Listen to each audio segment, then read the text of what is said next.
আসসালামু আলাইকুম নবম দশম শ্রেণীর ছোট ভাই আপুরা, কি অবস্থা? তোমরা সবাই কেমন আছো? এই ভিডিওতে তোমাদের ইংরেজি প্রথম পত্র সামারি লেখার নিয়মটা দেখাই দেব। দেখো, সামারির কিন্তু একটা স্ট্রাকচার ফলো করলেই হয়।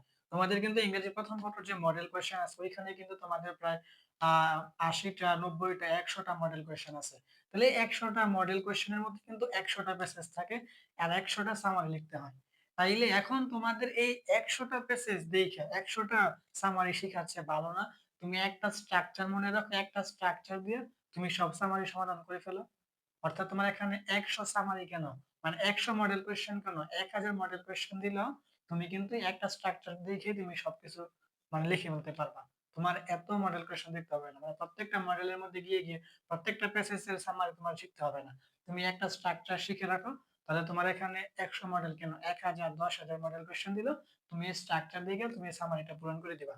তো এটা হচ্ছে তোমার কি যে কোনো প্যাসেজ থেকে সামারি লেখার নিয়ম। তাহলে আমি শুরু করি। দেখো, এখানে লিখে রেখেছে সামারি লেখার নিয়ম।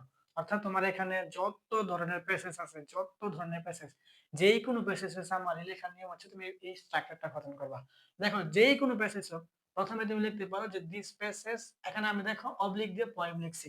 অনেক সময় কি বলে আমাদেরকে যে পয়েম মানে কি কবিতা, কবিতা থেকে আমাদেরকে বলে কি সারাংশ মানে সামারি লিখতে।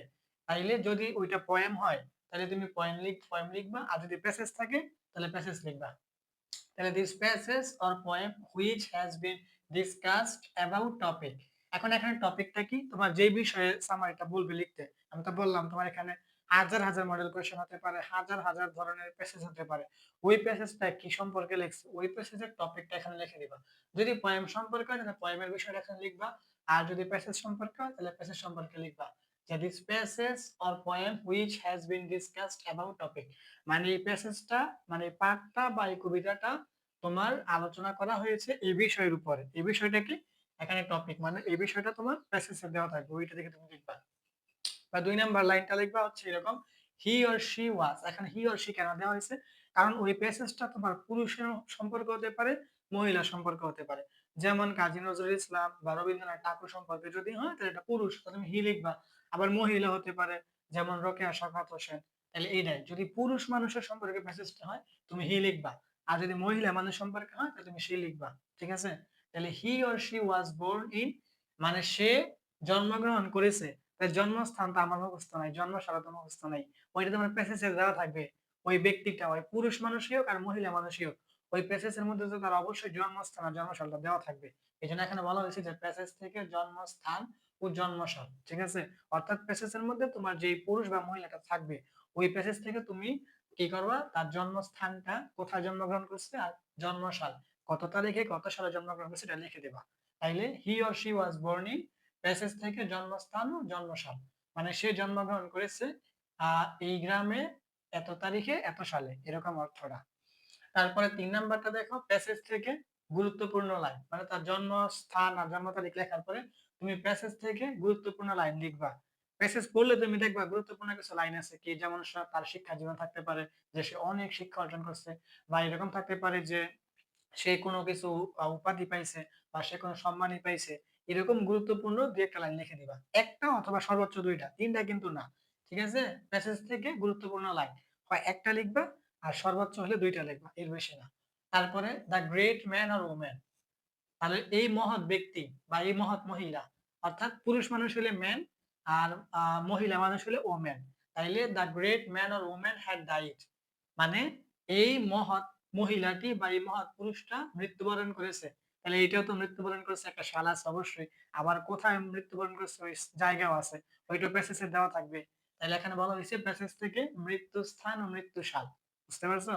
তাইলে the great man or woman had died, passage থেকে মৃত্যু স্থান ও মৃত্যু সালটা, মানে এই মহৎ পুরুষ বা এই মহৎ মহিলাটা মৃত্যুবরণ করেছিল যে এই জায়গা এত তারিখে এত সালে, এরকম। তারপরে একদম সর্বশেষ এটা মুখস্থ কথা লিখে দিবা যে ফ্রম দিস প্যাসেজ অথবা ফ্রম দিস পোয়েম, মানে ফ্রম মানে হতে, দিস মানে এই, প্যাসেজ মানে পাঠ, পোয়েম মানে কবিতা, উই মানে আমরা, ক্যান মানে পারি, লার্ন মানে শিখতে, এন্ড মানে এবং, নো মানে জানা, মেনি মানে অনেক, থিংস মানে হচ্ছে জিনিস, হুইচ মানে হচ্ছে যেটা, উইল বি ইউজফুল মানে উপকারী হবে, ইন মানে মধ্যে, আওয়ার মানে আমাদের, ফিউচার মানে ভবিষ্যৎ, লাইফ মানে জীবন।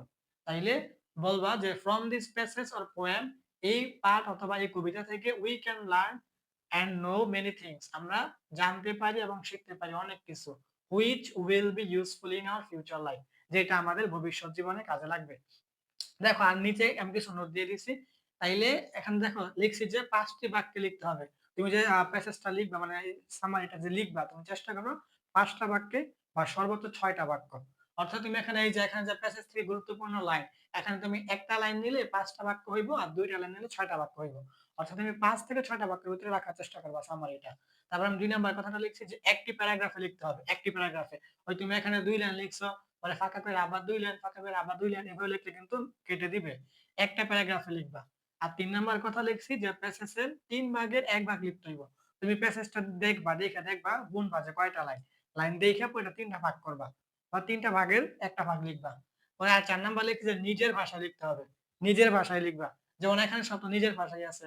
আর প্যাসেজ থেকে গুরুত্বপূর্ণ লাইন যে এটাও যে তুমি গুরুত্বপূর্ণ লাইন হুবহু তুলবা না। তুমি একটু ঘুরায়া, মেইন ভার্ব একটু ঘুরায় লিখবা। ঠিক আছে? এই যে নিজের ভাষায় লিখতে হইব। তারপরে আরো কিছু বলা যায় যেটা আমি এখানে লিখি নাই। যেমন তুমি হুবহু কোনো কিছু লিখবা না। এটা তো আমি বললাম এখনই। তারপর হচ্ছে কোনো উদাহরণ দেওয়া যাবে না। কোনো উদাহরণ দিবা না। সামারির ক্ষেত্রে কোনো উদাহরণ দেওয়া যায় না। উদাহরণ দিবা না। তারপর হচ্ছে তোমার এই সেন্টেন্স গুলা অ্যাসার্টিভ সেন্টেন্স। মানে তোমার বিবৃতিমূলক বাক্য লিখবা। সেন্টেন্স আছে না ইন্টারগেটিভ আছে, এক্সক্লেমেটরি আছে, ইম্পারেটিভ আছে। ওইগুলাই না শুধু অ্যাসার্টিভ মানে বিবৃতিমূলক বাক্য লেখার চেষ্টা করো। ঠিক আছে? তাহলে এটাই তোমরা এই স্ট্রাকচারটা গঠন করবা।